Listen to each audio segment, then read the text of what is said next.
Saya berkali-kali cerita. Jubair bin Mut'im itu punya anak namanya Muhammad. Ini sudah orang alim, Muhammad bin Jubair bin Mut'im. Itu cerita awala Islami Abi. Mut'im itu orang pinter sekali. Saking pinternya dia jadi delegasinya orang Quraisy datang ke Rasulullah sebagai negosiator untuk membebaskan Asra Badrin. Tawanan perang apa? Badar. Yang namanya disuruh itu pasti orang pinter. Tapi apa yang terjadi ketika nginep di masjid, karena zaman itu gak ada hotel, nanti jadi geger. Orang musyrik nginep di masjid hukumnya gimana? Pasul masail tok. Zaman itu mau gak mau, kalau sekarang kan ada hotel, kiai juga punya wisma. Apa yang terjadi? Orang ini cerdas sekali. Dan delalah Nabi pas sholat maghrib itu baca wattur wa kitabi mastur sampai am khalaqus samawati wal ard. Ya kalau kamu jadi Tuhan ya setidaknya menciptakan langit bumi lah. Namanya jadi Tuhan ya ada persyaratan kan. Paling tidak punya reputasi menciptakan langit bumi.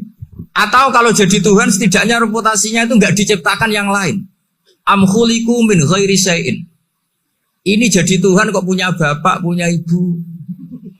Ini jadi Tuhan kok lahirnya di bumi. Ada tanggal lahirnya, ada tahun. Masa jadi Tuhan kok dulu buminya. Pokoknya walhasil tuh. Akhirnya Nabi ketika salam sholat maghrib, dia datang. Ya Rasulullah, akalku habis oleh ayat yang barusan kau baca. Sudah saya Islam saja. Argumentasi selain Allah Tuhan itu batal. Mut'im ini tadi termasuk orang yang sangat cerdas sekali. Padahal itu bacanya bukan pas basul masail, enggak. Nabi pas sholat maghrib. Juga bukan pas ceramah, enggak. Tapi itu didengarkan. Itu adalah orang kafir itu bisa paham Quran. Itu sangat menyinggung saya. Orang kafir itu bisa paham Quran. Ketika Umar Islam itu karena mendengar apa coba? Mendengar apa? Quran. Dan itu masih kafir apa sudah Islam? Masih kafir karena kalimat-kalimat yang di Quran itu begitu jelas wal kitabil mubin sehingga didengarkan orang kafir pun tuh ngefek. Makanya ketika Umar datang ke saudari putrinya, kemudian dengar Toha ma anzalna alikal Qur'an apa? Litasqa, itu dia terus iman. Begitu juga Mut'im. Itu ketika dengar Nabi baca surat At-Tur ya langsung iman.